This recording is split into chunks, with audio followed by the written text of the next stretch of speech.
마음쉼표 이야기관에 오신 구독자 여러분 환영합니다.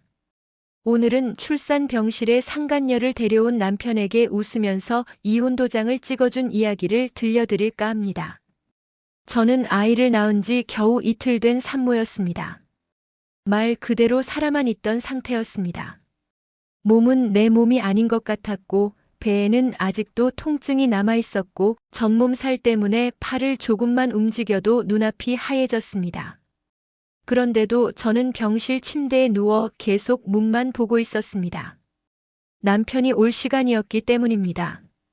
출산 전날에도 남편은 끝까지 병실에 있지 않았습니다. 회사에서 급한 일이 생겼다는 말만 남기고 밤늦게 나갔고 아이를 낳는 순간에도 제 손을 잡아준 건 남편이 아니라 간호사였습니다. 그래도 저는 믿고 싶었습니다. 아이를 낳고 나면 아빠가 되면 달라질 거라고요. 그래서 저는 그날도 남편이 문을 열고 들어와 고생했어 한마디만 해주길 기다리고 있었습니다. 그렇게 한참을 기다리던 중 병실 문이 열렸습니다. 저는 반사적으로 고개를 들었습니다. 그리고 그 순간 제 머릿속이 멈췄습니다. 들어온 사람은 남편 혼자가 아니었습니다. 남편 뒤로 낯선 여자가 하나 더 서 있었습니다. 20대 후반쯤 되어 보이는 여자였습니다. 짧지 않은 머리에 화장도 말끔했고 출산 병실이라는 공간과 너무 어울리지 않는 모습이었습니다. 그 여자는 주위를 둘러보더니 마치 소개라도 받으러 온 사람처럼 병실 안으로 당당하게 들어왔습니다. 저는 그 장면이 너무 비현실적이라 순간 꿈을 꾸는 줄 알았습니다. 남편은 제 얼굴을 한번 보더니 아무렇지 않게 말했습니다. 인사해. 그리고 잠깐의 공백 뒤에 제 인생을 완전히 무너뜨린 말을 덧붙였습니다. 앞으로 같이 살 사람이야.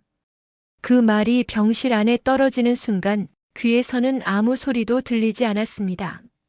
심장 소리도 기계 소리도 제 숨소리조차 사라진 것 같았습니다. 저는 남편을 바라봤고 다시 그 여자를 봤습니다. 그 여자는 제 배를 한번 힐끗 보더니 어색하게 웃으며 말했습니다. 안녕하세요. 그 인사가 너무 자연스러워서 오히려 더 끔찍했습니다. 저는 울지도 않았고 소리를 지르지도 않았습니다. 분노도 슬픔도 그 순간에는 느껴지지 않았습니다. 그저 머릿속이 새하얘진 채, 아, 이게 현실이구나라는 생각만 들었습니다. 잠시 후 제가 입을 열었습니다. 지금 무슨 말이야? 제 목소리는 놀라울 정도로 차분했습니다. 아마 너무 충격을 받아 감정이 늦게 오는 상태였을 겁니다. 남편은 귀찮다는 표정으로 한숨을 쉬더니 이렇게 말했습니다. 말 그대로야. 우리 이제 끝이야. 그리고는 너무나 태연하게 출산 이틀 된 아내에게 이런 말을 했습니다. 애 키울 생각 없어. 이혼하자. 그 순간 저는 제 배 위에 올려둔 손을 꼭 쥐었습니다. 아이가 자고 있었습니다. 아무것도 모른 채 아주 평온하게 숨을 쉬고 있었습니다. 그 아이를 바라보며 저는 문득 이상한 생각이 들었습니다. 아, 그래서 지금이구나. 출산 직후 제가 가장 약해져 있고 몸도 마음도 도망갈 힘조차 없는 지금. 그래서 이 병실이었구나. 그 여자는 제 아이를 한 번 더 보더니 남편에게 작은 목소리로 말했습니다. 우리 이제 가도 돼? 그 말에 저는 처음으로 그 여자를 똑바로 바라봤습니다. 그녀의 눈에는 죄책감도 미안함도 없었습니다. 그저 이 자리는 이제 내 자리라는 확신만 가득해 보였습니다. 남편은 제 대답도 기다리지 않고 이미 결정을 내린 사람처럼 말했습니다. 이혼 서류는 내가 준비할게. 병원비는 내가 냈잖아. 그걸로 정리하자. 그 말을 듣는 순간 가슴 깊은 곳에서 무언가가 뚝 끊어졌습니다. 눈물이 나올 줄 알았는데 이상하게도 웃음이 나왔습니다. 정말로 입꼬리가 올라갔습니다. 남편은 그 웃음을 보고 잠깐 당황한 표정을 지었습니다. 왜 웃어? 저는 그 질문에 바로 대답하지 않았습니다. 대신 아주 천천히 말했습니다. 그래. 남편과 그 여자는 동시에 저를 바라봤습니다. 이혼하자. 그 말을 들은 남편의 얼굴이 잠깐 밝아졌습니다. 아마 이렇게 쉽게 끝날 줄 몰랐을 겁니다. 하지만 그는 몰랐습니다. 이 순간이 제 인생에서 가장 조용하고 가장 잔인한 시작이라는 걸. 그날 병실 문이 닫히는 소리를 들으며 저는 아이의 손을 살짝 잡았습니다. 그리고 마음속으로 이렇게 말했습니다. 괜찮아. 엄마는 절대 무너지지 않을 거야. 그때까지만 해도. 남편은 몰랐을 겁니다. 제가 웃으면서 이혼을 받아들인 이유를. 그리고 이 이야기가 어디까지 가게 될지를요. 병실 문이 닫히고 난 뒤 저는 한동안 아무 생각도 하지 못한 채 천장만 바라보고 있었습니다. 하지만 사람이란 게 참 이상합니다. 충격을 받고 나면 그 충격을 설명하기 위해 과거를 미친 듯이 되짚게 됩니다. 저도 그랬습니다. 언제부터였을까? 어디서부터 잘못된 걸까? 곰곰이 생각해보니 사실 조짐은 이미 오래전부터 있었습니다. 임신 사실을 알렸을 때부터였습니다. 보통 남자들은 그 순간 조금은 달라진다고들 하잖습니까? 아빠가 된다는 책임감 같은 것 말입니다. 하지만 남편은 달라지지 않았습니다. 아니, 오히려 더 멀어졌습니다. 임신 초기 입덧이 심해 밤마다 화장실에서 토하고 있으면 남편은 제 등을 두드려주기는커녕 이어폰을 낀 채 휴대폰만 보고 있었습니다. 괜찮아? 그 말 한마디조차 귀찮아 보였습니다. 병원 검진도 늘 혼자였습니다. 초음파를 보며 심장이 뛰는 소리를 들을 때도 제 옆자리는 늘 비어 있었습니다. 회사 회의가 있어. 오늘은 중요한 미팅이야. 처음엔 이해했습니다. 먹고 살기 힘든 세상이니까요. 하지만 그런 날이 계속되자 제 마음속 어딘가에서 작은 불안이 고개를 들었습니다.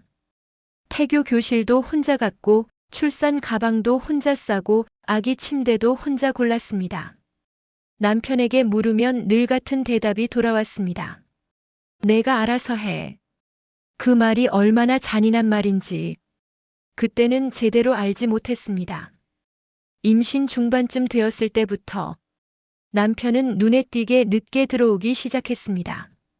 술 냄새가 나지 않는 날도 많았고 옷에서는 낯선 향이 났습니다. 어느 날은 남편 셔츠에서 제가 쓰지 않는 향수 냄새가 났습니다. 그때 저는 웃으면서 말했습니다. 회사에서 누가 향수 뿌렸나 봐. 지금 생각해보면 그건 질문이 아니라 변명이었습니다. 제가 스스로를 안심시키기 위한 말이었습니다. 남편의 휴대폰은 점점 더 단단히 잠기기 시작했습니다. 화장실에도 들고 들어가고 샤워할 때도 문 밖에 두지 않았습니다. 제가 무심코 화면을 보려 하면 남편은 꼭 이렇게 말했습니다. 왜 남의 사생활을 봐? 그 말에 제가 잘못한 사람이 된 기분이 들었습니다. 임신 후반 배가 많이 불러왔을 때였습니다. 밤에 다리에 쥐가 나서 잠에서 깼는데 남편은 옆에 없었습니다. 거실 불이 켜져 있었고 남편은 소파에 앉아 누군가와 통화를 하고 있었습니다. 목소리는 낮았고 톤은 제가 한 번도 들어본 적 없는 부드러운 말투였습니다. 응, 나도. 그 짧은 한마디를 듣는 순간 이상하게 가슴이 철렁 내려앉았습니다. 제가 다가오자 남편은 통화를 급하게 끊고 말했습니다. 애 때문에 잠 안 와서. 그날 저는 아무 말도 하지 않았습니다. 말하면 무너질 것 같았기 때문입니다. 그리고 출산을 앞두고 결정적인 일이 하나 더 있었습니다. 출산 예정일이 가까워졌을 때 제가 남편에게 물었습니다. 출산하면 며칠은 같이 있어줄 수 있지? 그때 남편은 망설임 없이 말했습니다. 그건 좀 힘들 것 같아. 그 말이 얼마나 서늘했는지 아직도 잊히지 않습니다. 아이가 태어나는 순간에도 그는 제 곁에 없었습니다. 분만실에서 혼자 이를 악물고 버티며 속으로 계속 같은 질문을 했습니다. 왜 이렇게 혼자지? 그리고 이틀 뒤 병실 문이 열렸습니다. 그 여자가 들어왔습니다. 그 순간 제 머릿속에 흩어져 있던 모든 장면들이 한 번에 연결되었습니다. 늦은 귀가, 차가워진 눈빛, 낯선 향기, 숨기는 휴대폰, 출산에 대한 무관심. 모든 퍼즐이 그 여자 하나로 완성되었습니다. 그래서였을까요? 그 여자를 처음 봤을 때 놀라기보다는 아, 결국 이렇게 되는구나라는 생각이 먼저 들었습니다. 분노보다 허탈함이 컸습니다. 그날 밤 아이가 잠든 후 저는 혼자 병실에서 천천히 숨을 고르며 생각했습니다. 도대체 저 여자는 누구일까? 회사 사람일까? 오래전부터 알던 사람일까? 아니면 제가 임신하기 전부터였을까? 그 답을 곧 알게 될 거라는 걸 그때는 아직 몰랐습니다. 하지만 한 가지는 분명했습니다. 남편의 변심은 하룻밤 사이에 일어난 일이 아니라는 것, 그리고 그 여자는 우연히 나타난 사람이 아니라는 것. 이제 저는 그 여자의 정체를 알 준비를 하고 있었습니다. 그것이 이 지옥 같은 이야기를 끝내기 위한 첫 번째 단계였기 때문입니다. 그날 밤 저는 거의 잠을 자지 못했습니다. 아이는 작은 숨소리를 내며 잠들어 있었고 저는 그 옆에서 천장을 보며 계속 같은 생각만 반복했습니다. 그 여자는 누구일까? 단순한 불륜 상대라기엔 너무 당당했고 너무 준비된 모습이었습니다. 출산 병실까지 따라올 정도라면 이미 모든 게 정리되어 있었던 게 분명했습니다. 다음 날 아침 저는 남편에게 먼저 연락하지 않았습니다. 대신 조용히 제 휴대폰을 켰습니다. 그리고 남편의 회사 홈페이지를 다시 보기 시작했습니다. 사실 임신 중에도 몇 번이나 들어갔던 곳이었습니다.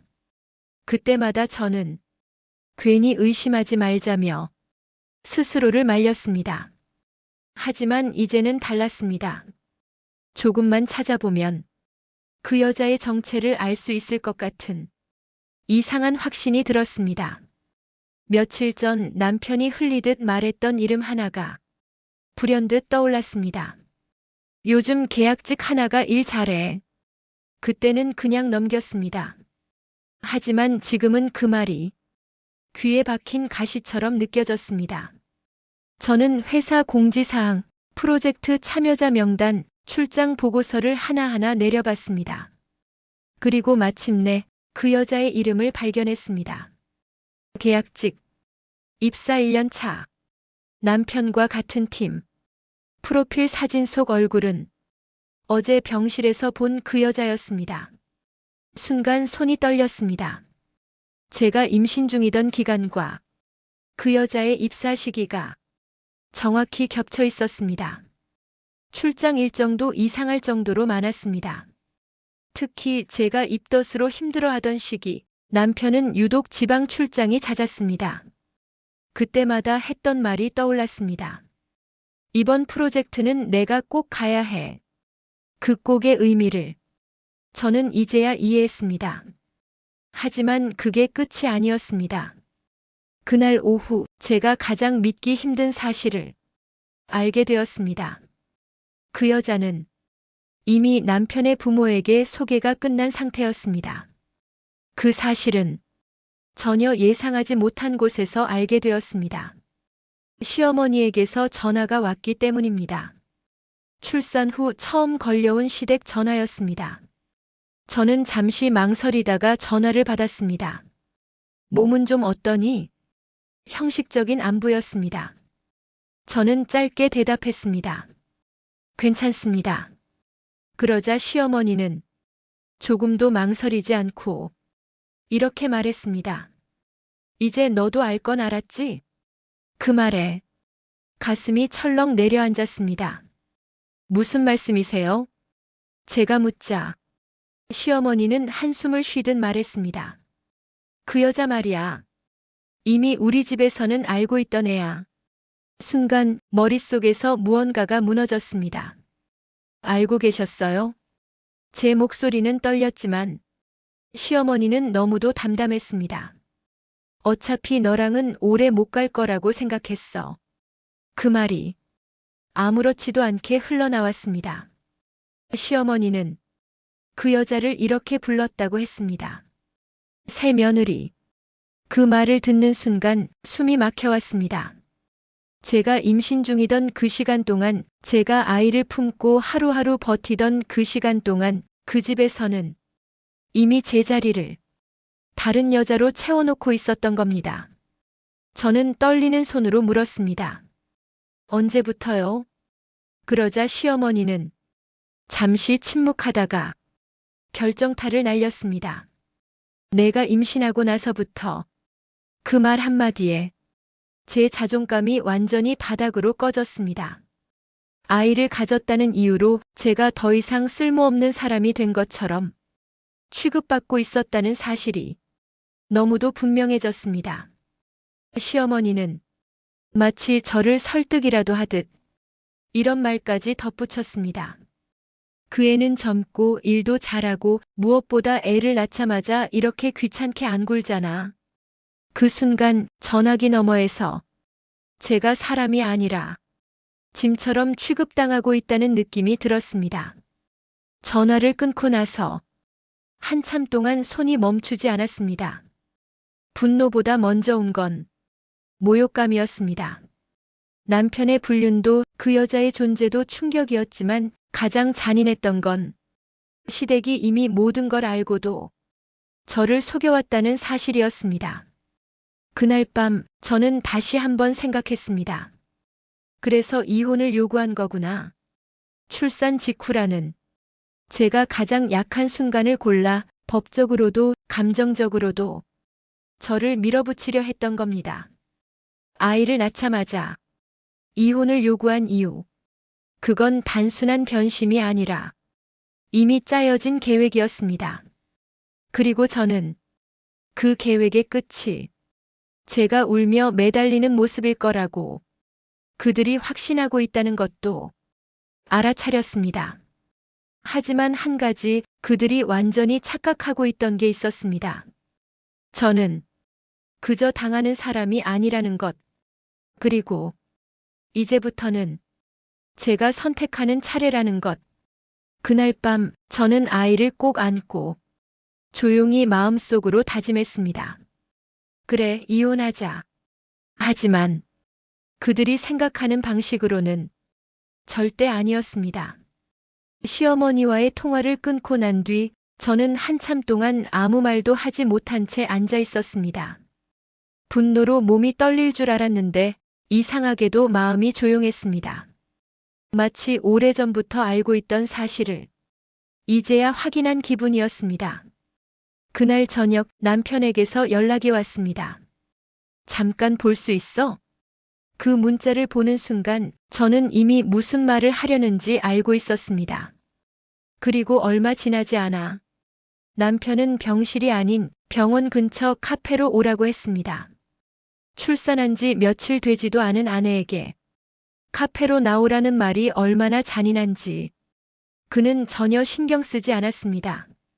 저는 아이를 간호사에게 맡기고 천천히 카페로 내려갔습니다. 남편은 이미 자리에 앉아 있었습니다. 그리고 놀랍게도 어제 병실에 함께 왔던 그 여자는 없었습니다. 마치 모든 걸 정리하러 온 사람처럼 남편의 표정은 지나치게 담담했습니다. 제가 자리에 앉자 남편은 물 한 잔을 제 쪽으로 밀어주며 말했습니다. 말 길게 안 할게. 그 말 한마디에 저는 속으로 웃었습니다. 결혼 생활 내내 말을 길게 해본 적도 없던 사람이 이제 와서 효율을 따지고 있었습니다. 남편은 잠시 숨을 고르더니 아주 차분한 목소리로 말했습니다. 아이 키울 생각 없어. 그 말을 들었을 때 제 귀를 의심하지 않았습니다. 이미 예상하고 있었기 때문입니다. 남편은 말을 이어갔습니다. 양육비도 부담스러워. 앞으로 내 인생 계획이랑 안 맞아. 마치 투자 설명이라도 하듯 아이를 숫자로 계산하는 말투였습니다. 나는 이제 새 인생을 시작하려고 해. 그 순간 제 안에서 무언가가 완전히 식어버렸습니다. 분노도 슬픔도 아닌 아주 차가운 감정이었습니다. 남편은 제가 울거나 따질 거라고 생각했는지 제 얼굴을 유심히 바라보고 있었습니다. 하지만 저는 놀랍게도 아무 감정도 올라오지 않았습니다. 그저 이 사람이 여기까지구나라는 생각뿐이었습니다. 남편은 제 반응이 없자 조금 더 말을 보탰습니다. 너도 알잖아. 아이 키우는 거 쉽지 않은 거. 그 말을 듣는 순간 제 입꼬리가 아주 살짝 올라갔습니다. 남편은 그 변화를 놓치지 않았습니다. 왜 웃어? 그 질문에 저는 잠시 남편을 바라봤습니다. 아이를 낳기 전까지 제가 사랑했던 사람의 얼굴이 이제는 너무 낯설게 느껴졌습니다. 그리고 저는 아주 조용하게 말했습니다. 그래. 남편의 눈이 살짝 커졌습니다. 그럼 이혼하자. 그 말을 내 입으로 꺼내는 순간 제 마음은 믿을 수 없을 만큼 차분했습니다. 마치 오래전부터 이 말을 연습해온 사람처럼 말입니다. 남편은 제가 이렇게 쉽게 받아들일 줄 몰랐다는 표정이었습니다. 진짜? 그가 되묻자 저는 고개를 끄덕였습니다. 응. 그제야 남편의 입꼬리가 올라갔습니다. 그 미묘한 표정을 보는 순간 저는 깨달았습니다. 이 사람은 죄책감을 느끼는 사람이 아니라 부담이 사라졌다고 안도하는 사람이구나. 남편은 곧바로 말을 이어갔습니다. 그럼 조건은 간단하게 가자. 그는 이미 모든 시나리오를 머릿속에 그려온 사람처럼 줄줄이 말을 쏟아냈습니다. 집은 내 명이니까 내가 가져가고 병원비는 내가 냈으니까 그걸로 정리하는 걸로 하고. 그 말에 저는 웃음을 참느라 고개를 숙였습니다. 그는 제가 아무것도 모르는 사람이라고 확신하고 있었습니다. 제가 임신과 출산으로 정신없던 사이 그는 모든 걸 자기 뜻대로 정리할 수 있을 거라 굳게 믿고 있었습니다. 남편은 제 반응을 살피며 말했습니다. 괜찮지? 그 질문에 저는 고개를 들어 남편을 똑바로 바라봤습니다. 그리고 웃으며 말했습니다. 응, 괜찮아. 그 순간 남편의 얼굴에 완전히 안도한 기색이 떠올랐습니다. 아마 이렇게 생각했을 겁니다. 역시 출산한 여자는 약해졌구나. 애 때문에라도 버티려고 할 줄 알았는데 생각보다 쉽네. 하지만 그는 몰랐습니다. 제가 왜 이렇게 담담한지, 왜 울지도 매달리지도 않는지. 그는 제가 포기했다고 생각했겠지만 사실 저는 이미 계산을 끝낸 상태였습니다. 그날 카페를 나서며 저는 아이가 있는 병실로 돌아왔습니다. 아이의 얼굴을 보는 순간 제 마음은 더 단단해졌습니다. 이 아이에게 이런 아버지는 필요 없다. 그리고 그날 밤 저는 다시 한번 웃었습니다. 남편이 제게 준 선택지가 이혼 하나뿐이라고 생각했겠지만 사실 그날 선택권을 쥔 사람은 이미 저였습니다. 왜 웃었는지 그 이유를 그는 조금 늦게 아주 뼈저리게 알게 될 겁니다. 남편과의 대화가 끝난 뒤 이혼 절차는 생각보다 빠르게 진행되었습니다. 그는 마치 오래전부터 이날을 기다려왔다는 사람처럼 서류 준비도 일정 조율도 능숙했습니다. 며칠 뒤 남편은 제게 이혼 서류를 들고 병원으로 찾아왔습니다. 그 모습이 참 아이러니했습니다. 출산 후 한 번도 제대로 얼굴을 보이지 않던 사람이 이혼 서류를 들고서는 그렇게 성실해 보일 수가 없었습니다. 병실 한쪽 테이블 위에 서류를 차례대로 올려놓은 남편은 차분한 목소리로 말했습니다. 여기만 사인하면 돼. 그 말투는 마치 택배 수령 사인을 받는 사람처럼 가벼웠습니다. 저는 서류를 천천히 넘겨봤습니다. 재산 분할, 양육권, 양육비. 그 어디에도 아이에 대한 책임감은 느껴지지 않았습니다.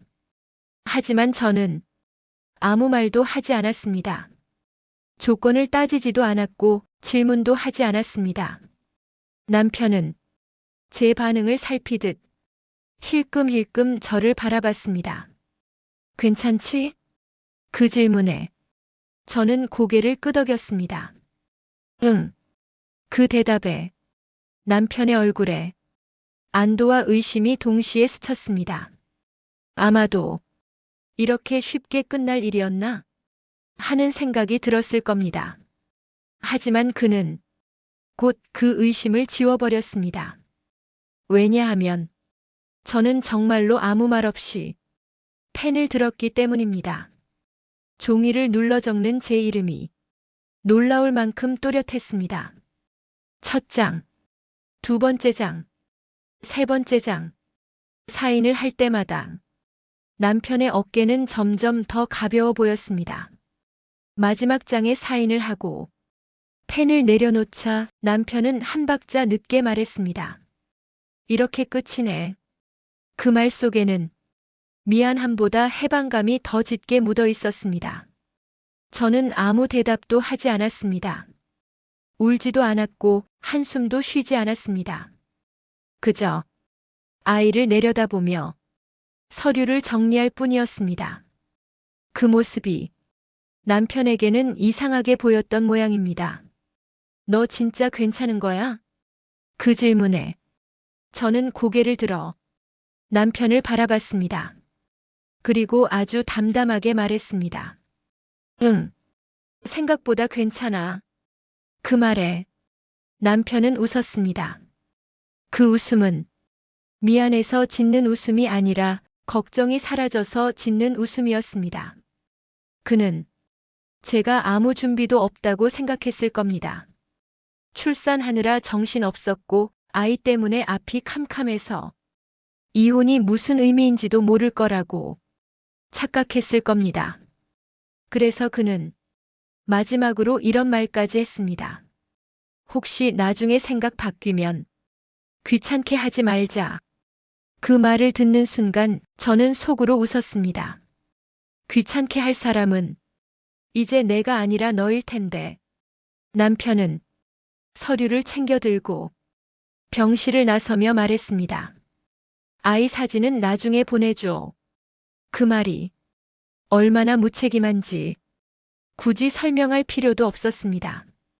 문이 닫히고 병실에 다시 정막이 내려앉았습니다. 저는 그제야 침대에 기대어 천천히 숨을 내쉬었습니다. 그리고 제 휴대폰을 켰습니다. 잠금 폴더 안에는 이미 정리해둔 파일들이 있었습니다.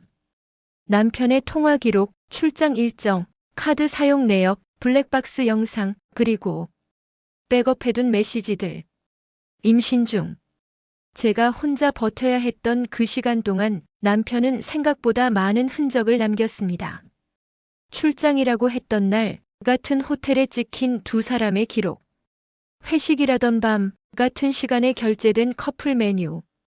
그리고 제가 출산하던 날조차 그 여자의 번호로 남아있던 통화 내역. 그 모든 것들이 하나도 빠짐없이 제 손 안에 있었습니다.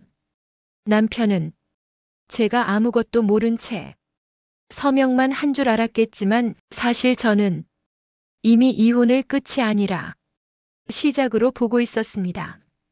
그날 밤 아이를 재운 뒤 저는 처음으로 조용히 웃었습니다. 눈물이 섞이지 않은 웃음이었습니다. 그래, 이제부터다.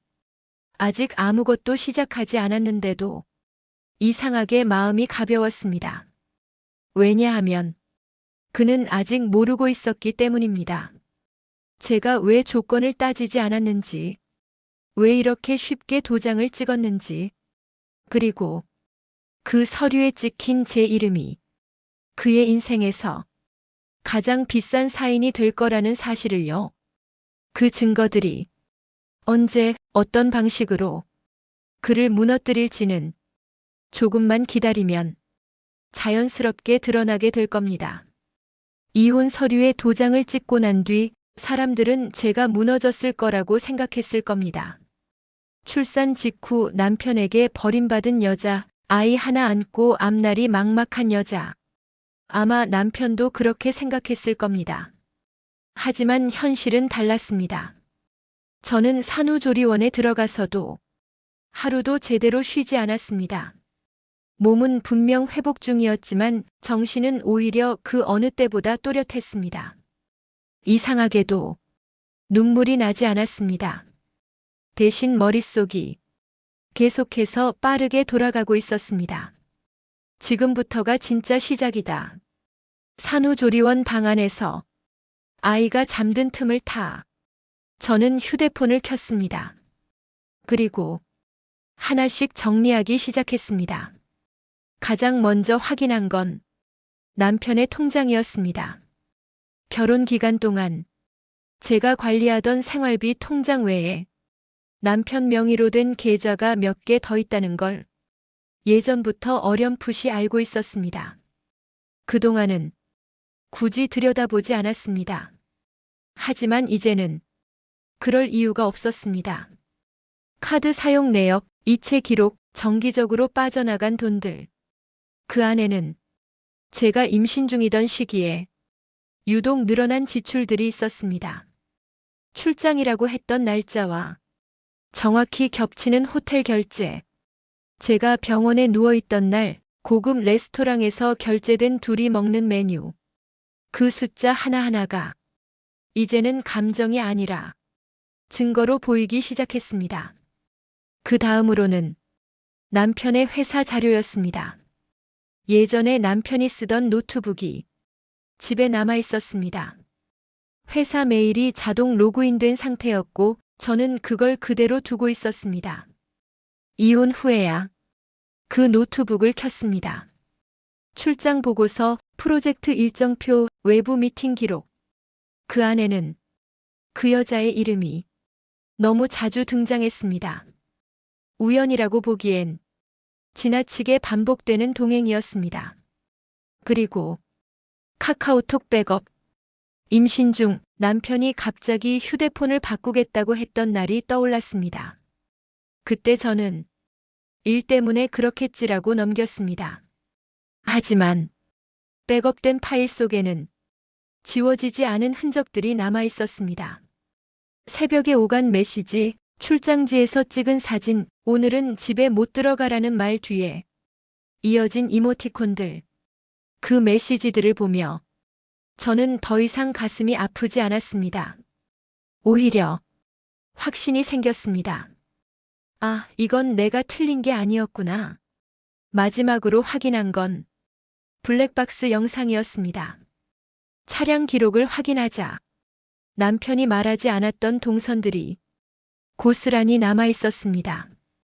회사도 집도 아닌 특정 장소로 반복해서 향하던 경로. 그곳은 그 여자가 살고 있는 동네였습니다. 그렇게 하나씩 아주 조용히 모든 퍼즐이 완성되어 갔습니다. 산후조리원 방 안은 아이 숨소리만 들리는 조용한 공간이었지만 제 손안에서는 이미 전쟁이 시작되고 있었습니다. 그리고 며칠 뒤 저는 변호사를 만났습니다. 출산 후 처음으로 아기를 맡기고 나간 외출이었습니다. 사무실 문을 열고 들어갔을 때 저는 솔직히 조금 떨렸습니다. 내가 너무 과한 걸까? 이 정도로 나서도 되는 걸까? 하지만 그 걱정은 서류 봉투를 책상 위에 올려놓는 순간 완전히 사라졌습니다. 변호사는 제가 가져온 자료를 하나하나 넘겨보더니 잠시 고개를 들었습니다. 그리고 아주 단호하게 말했습니다. 이혼 아주 잘하셨어요. 그 한마디에 그동안 눌러왔던 숨이 한꺼번에 빠져나오는 느낌이 들었습니다. 변호사는 말을 이었습니다. 지금 이 상태에서 같이 살았으면 오히려 더 불리해졌을 겁니다. 그리고 제가 가장 듣고 싶었던 말을 했습니다. 법적으로 상황은 절대 나쁘지 않습니다. 그 순간 제 머릿속에서 뭔가가 딱 정리되는 느낌이 들었습니다. 이혼은 패배가 아니라 탈출이었고 지금부터는 제가 끌려가는 싸움이 아니라 제가 주도하는 싸움이라는 걸 분명히 알게 되었습니다. 변호사는 차분하게 설명해 주었습니다. 상간자 소송, 양육비 청구, 재산 관련 문제들, 그 모든 이야기를 들으며 저는 처음으로 미래를 계산하기 시작했습니다. 감정이 아니라 법과 기록으로 사무실을 나서며 휴대폰을 확인하니 남편에게서 메시지가 와 있었습니다. 서류는 잘 처리됐지? 그 짧은 문장을 보며 저는 조용히 웃었습니다. 아직은 아무것도 모르는 사람의 문자였기 때문입니다. 그날 밤 아기를 안고 창밖을 바라보며 저는 생각했습니다. 이제 정말 뒤집히기 시작하는구나. 남편은 이혼으로 모든 게 끝났다고 생각하겠지만 사실 법적으로는 이제부터가 본 게임이라는 걸 곧 알게 될 겁니다. 그리고 그 시작은 그가 가장 방심하고 있을 때 찾아가게 될 겁니다. 이혼 서류에 도장을 찍고 집을 나왔을 때 남편은 모든 게 끝났다고 생각했을 겁니다. 저는 아무것도 요구하지 않았고 재산 분할 이야기도 양육비 이야기도 하지 않았습니다. 울지도 않았고 매달리지도 않았습니다. 그에게 저는 아이 하나 안고 아무 준비도 없이 쫓겨난 여자, 그 이상도 이하도 아니었을 겁니다. 그래서였을까요?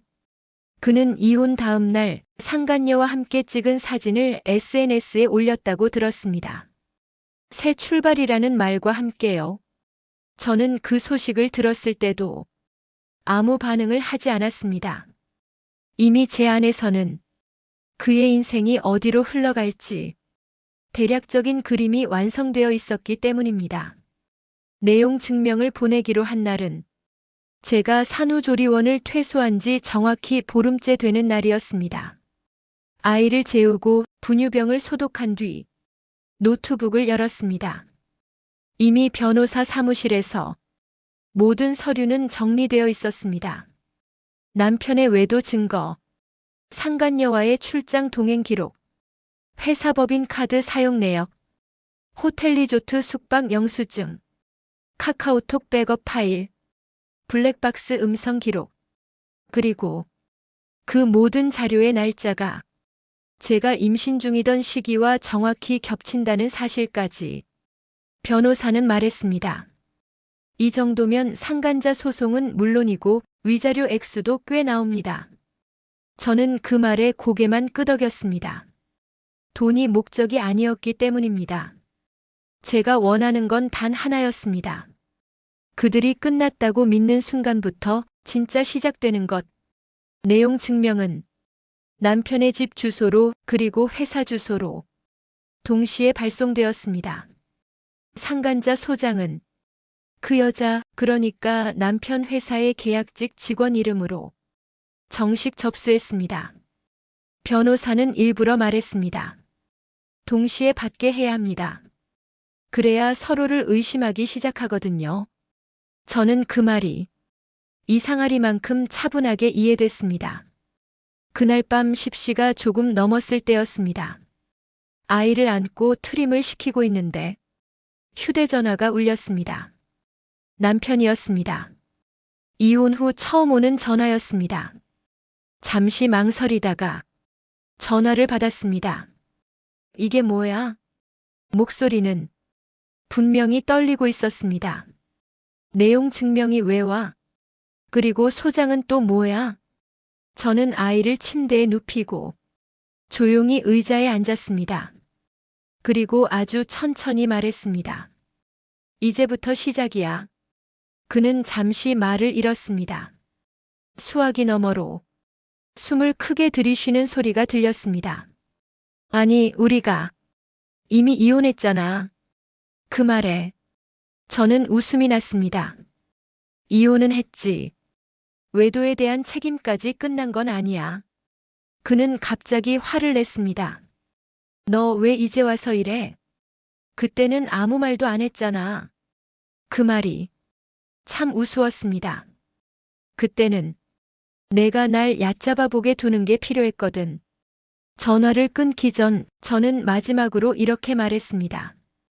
그리고 한 가지 더. 그 여자도 아마 지금쯤 우편함 열고 있을 거야. 전화를 끊고 나서 저는 한동안 창밖을 바라봤습니다.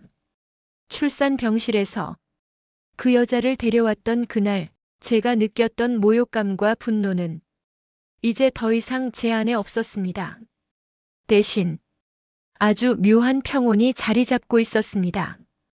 다음 날 오전 모르는 번호로 전화가 왔습니다. 받지 않았습니다. 문자 메시지가 연달아 도착했습니다. 혹시 오해가 있는 것 같아요. 저는 그런 관계인 줄 몰랐어요. 이렇게까지 하실 줄은 몰랐어요. 저는 그 문자를 읽지 않은 상태로 두었습니다. 이미 답은 법정에서 하게 될 테니까요. 남편은 그날 회사에 출근하지 못했다고 들었습니다. 상간녀 역시 계약직 출근 명단에서 빠졌다는 이야기도요. 서로를 탓하기 시작하는 데에는 그리 오랜 시간이 걸리지 않았을 겁니다. 저는 그날 밤 아이를 안고 이렇게 속으로 말했습니다. 엄마는 이제 울지 않아도 되는 싸움을 시작했어. 그리고 확신했습니다. 이건 아직 첫 번째 통지서일 뿐이라는 것을. 그 여자가 먼저 무너질 거라는 건 사실 예상하고 있었습니다. 외도를 저지른 사람들 중 끝까지 버티는 쪽은 대개 이미 가정을 버릴 각오를 한 사람입니다. 하지만 그 여자는 달랐습니다. 남편의 그림자에 숨어 선택받은 여자라는 착각 속에 살던 사람이었으니까요. 상간자 소장이 접수되고 며칠 뒤 남편 회사 인사팀에서 연락이 왔다고 들었습니다. 사적인 문제라면 회사와 무관하다고 생각했는데 법적 분쟁으로 번질 가능성이 있어서 더 이상 근무는 어렵겠습니다. 그 여자는 계약직이었습니다.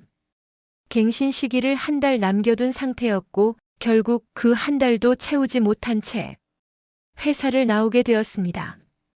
그 소식을 들었을 때 저는 분유를 타고 있었습니다. 손이 떨리지도 않았고 가슴이 뛰지도 않았습니다. 그저 시작됐구나. 그 정도였습니다. 문제는 그 다음이었습니다. 회사를 그만두면서 그 여자가 했던 행동 때문이었습니다. 본인이 먼저 주변 사람들에게 말하고 다녔다는 이야기를 들었습니다.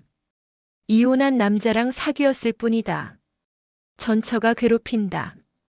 아이 핑계로 돈 뜯으려는 여자다.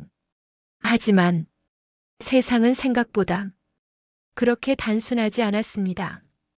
이미 소문은 출산 병실에 상간녀를 데려온 남편, 임신 중 외도, 시댁이 가담한 사실까지 조금씩 퍼지고 있었습니다. 그리고 그 중심에는 항상 같은 말이 붙어 있었습니다. 증거가 있다더라. 결정적인 건 법원에서 날아간 등기였습니다. 상간자 소장 부본이 그 여자의 부모 집으로도 전달되었다는 이야기를 들었습니다. 그날 이후 그 여자의 SNS는 완전히 비공개로 바뀌었고 프로필 사진도 사라졌습니다.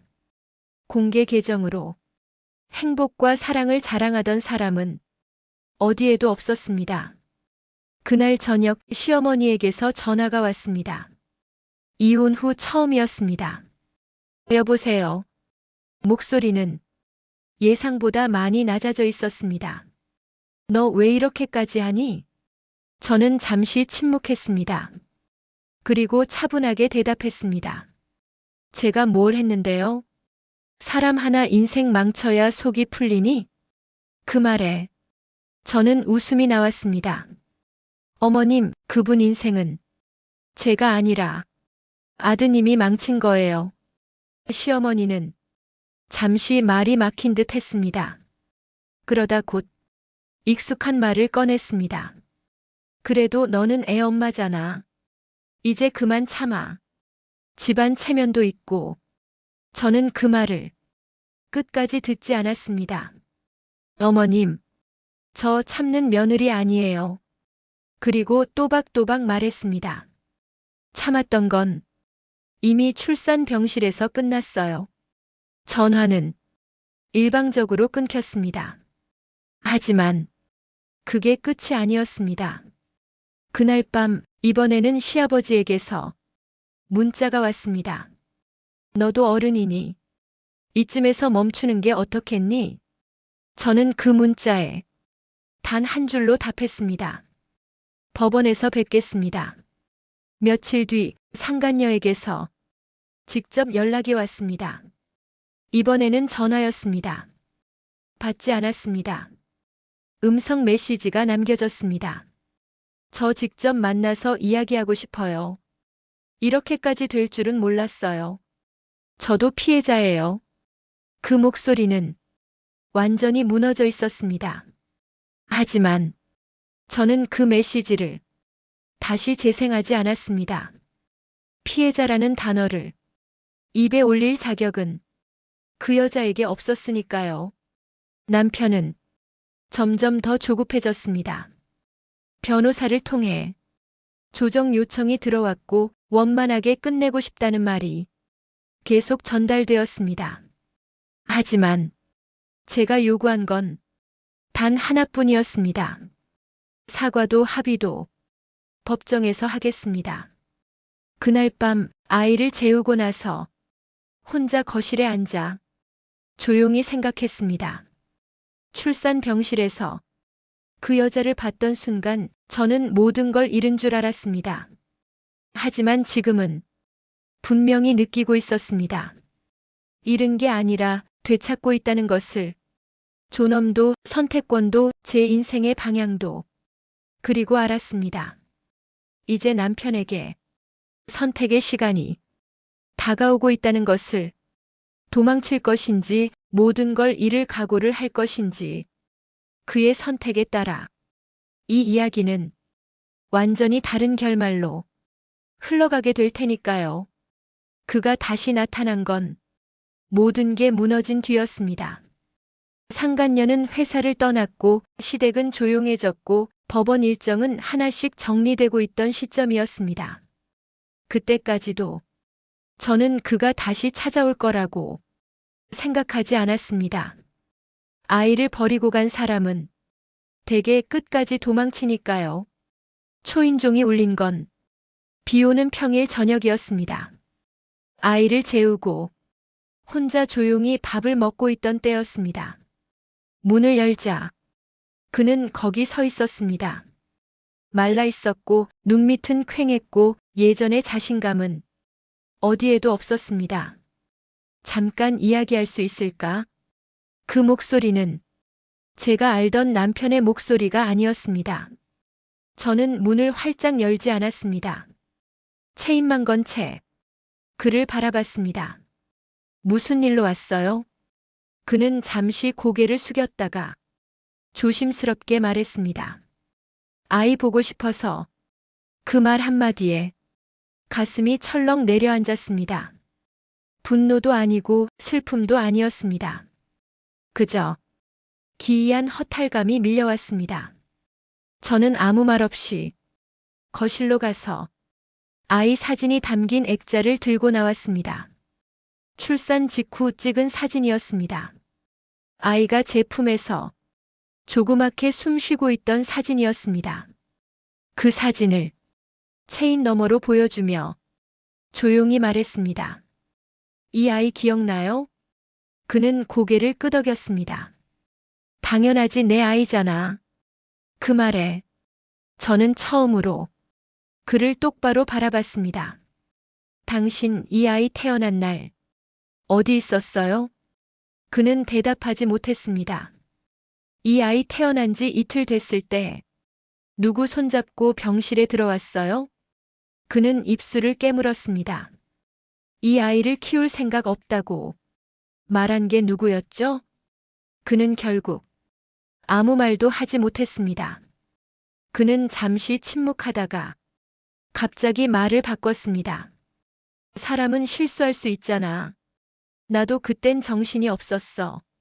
지금 생각해보면 내가 너무 어리석었어. 그 말들이 마치 연습한 대사처럼 줄줄 흘러나왔습니다. 그리고 결정적인 말을 꺼냈습니다. 그래도 난 아버지가 되고 싶어. 그 순간 제 안에서 뭔가가 완전히 꺼졌습니다. 희망도 기대도 미련도 아니었습니다. 그저 확신이었습니다. 이 사람은 아직도 아무것도 이해하지 못하고 있다는 확신. 저는 액자를 내려놓고 아주 차분하게 말했습니다. 당신은 이미 선택했어. 그는 그 말의 뜻을 처음에는 이해하지 못한 표정이었습니다. 무슨 말이야? 출산 병실에서 아이보다 그 여자를 데려온 순간, 책임보다 도망을 선택한 순간, 저는 한 단어 한 단어 천천히 말했습니다. 그때 이미 선택은 끝났어요. 그는 그제야 얼굴이 굳어갔습니다. 그건 그때의 선택이고 지금은 달라졌잖아. 저는 고개를 저었습니다. 선택은 시간 지나면 취소되는 게 아니에요. 그리고 그에게 가장 잔인한 말을 아주 담담하게 덧붙였습니다. 당신은 아버지가 되고 싶은 게 아니에요. 버려진 인생이 두려운 거죠. 그 말에 그는 완전히 무너졌습니다. 난 혼자가 됐어. 그 여자도 떠났고 부모님도 이제 나를 피하고. 그는 울먹이며 말했습니다. 너랑 아이만 남았어. 그 말을 듣는 순간 저는 확실히 알았습니다. 그가 원하는 건 가족이 아니라 구명줄이라는 것을. 저는 문을 닫기 전 마지막으로 말했습니다. 아이에게 아버지가 필요한 게 아니라 당신에게 아이를 이용할 권리가 없는 거예요.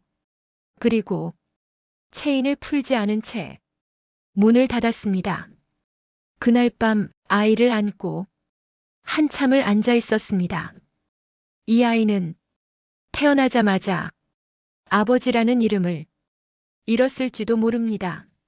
하지만 적어도 존엄 없는 어른을 부모로 두지는 않을 겁니다. 그건 제가 지켜줄 수 있으니까요. 며칠 뒤 남편 쪽에서 마지막 제안이 들어왔습니다. 조정안 수정, 합의금 증액, 친권 관련 재논의. 모든 걸 다시 테이블에 올리자는 제안이었습니다.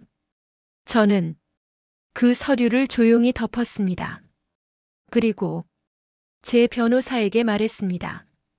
이제 끝내주세요. 이제 남은 건 단 하나뿐이었습니다. 이 이야기의 진짜 결말. 제가 왜 출산 직후 그렇게 쉽게 이혼 도장을 찍었는지, 그리고 그 선택이 어떤 결과로 이어졌는지 사람들은 묻습니다. 어떻게 출산 직후에 그렇게 쉽게 이혼 도장을 찍을 수 있었냐고. 울지도 않고 조건도 따지지 않고 남편을 붙잡지도 않았던 이유가 뭐였냐고. 저는 이제야 그 질문에 제대로 답할 수 있을 것 같습니다. 이혼 서류에 사인하던 날 제 손은 생각보다 떨리지 않았습니다. 펜을 쥔 손끝은 차분했고 종이를 넘기는 소리도 유난히 또렷하게 들렸습니다. 남편은 제가 사인을 끝내자 잠시 저를 바라봤습니다. 마치 이렇게 끝이라고? 라고 묻는 얼굴이었습니다. 그 순간 저는 웃었습니다. 억지로 짜낸 웃음도 아니었고 허세도 아니었습니다. 그저 마음 깊은 곳에서 가벼워지는 느낌이 올라왔기 때문입니다. 그날 이후 제 인생은 조용해졌습니다. 싸울 사람도 없고 설명할 필요도 없고 눈치 볼 이유도 없었습니다. 아이와 둘이 있는 집은 작았지만 단단했습니다. 밤에 아이가 울면 제가 일어나 안았고 새벽에 잠들지 못하면 아이 숨소리를 들으며 버텼습니다. 힘들지 않았다고 하면 거짓말일 겁니다. 하지만 비참하지는 않았습니다. 사람들은 이혼을 실패라고 말합니다. 가정을 지키지 못한 사람, 버림받은 사람, 참지 못한 사람. 하지만 저는 다르게 느꼈습니다. 저는 잃은 게 아니라 벗어난 것이었습니다. 존중 없는 결혼에서, 책임 없는 남자에게서, 나와 아이를 지키지 않는 집안에서. 법적인 절차는 시간이 걸렸지만 결과는 분명했습니다. 상간자 소송은 제 쪽으로 유리하게 흘러갔고 남편은 생각보다 많은 것을 내려놓아야 했습니다. 재산 분할, 양육비, 면접 교섭권 제한까지 모두 제가 웃으면서 도장을 찍었기에 가능했던 결과였습니다. 그는 끝까지 몰랐습니다. 제가 포기한 게 아니라 판을 바꾼 거라는 사실을. 가끔 남편 소식을 전해 듣습니다. 지금은 혼자 산다고 했습니다. 그 여자도 떠났고 시댁과도 어색해졌다고 했습니다. 아이 이야기는 아무도 꺼내지 않는다고 했습니다. 저는 그 이야기를 들으며 아무 감정도 느끼지 않았습니다. 미움도 연민도 후회도 없었습니다. 이미 제 인생의 중심에는 그 사람이 없었으니까요. 아이에게 아버지 이야기를 언제 어떻게 해야 할지는 아직 모릅니다. 하지만 한 가지는 확실합니다. 아이에게 부끄러운 어른은 물려주지 않겠다는 것. 그게 제가 이혼을 선택한 가장 큰 이유였습니다. 출산 병실에서 그 여자를 처음 봤을 때 저는 모든 걸 잃은 줄 알았습니다. 하지만 지금 생각해보면 그 순간이 제 인생의 시작이었습니다. 그날 병실 문이 열리던 순간 저는 아내로서의 삶을 끝냈고 엄마로서 한 사람으로서 다시 태어났습니다. 그래서 웃을 수 있었습니다. 그래서 도장을 찍을 수 있었습니다. 지금도 가끔 그날을 떠올립니다. 병실의 냄새, 아이의 숨소리, 남편의 무표정한 얼굴, 그리고 제 마음속에서 들리던 한 문장. 이제 여기까지다. 저는 후회하지 않습니다. 그날 웃으면서 도장을 찍은 선택을, 그 선택 덕분에 아이와 저는 조용히 단단하게 살아가고 있으니까요. 이 이야기를 여기까지 읽으신 여러분께 마지막으로 묻고 싶습니다. 출산 병실에 상간녀를 데려온 남편 앞에서 여러분이라면 어떻게 하셨을까요? 댓글로 여러분의 생각을 남겨주세요. 이건 누군가의 이야기가 아니라 언제든 우리 모두의 이야기가 될 수 있으니까요.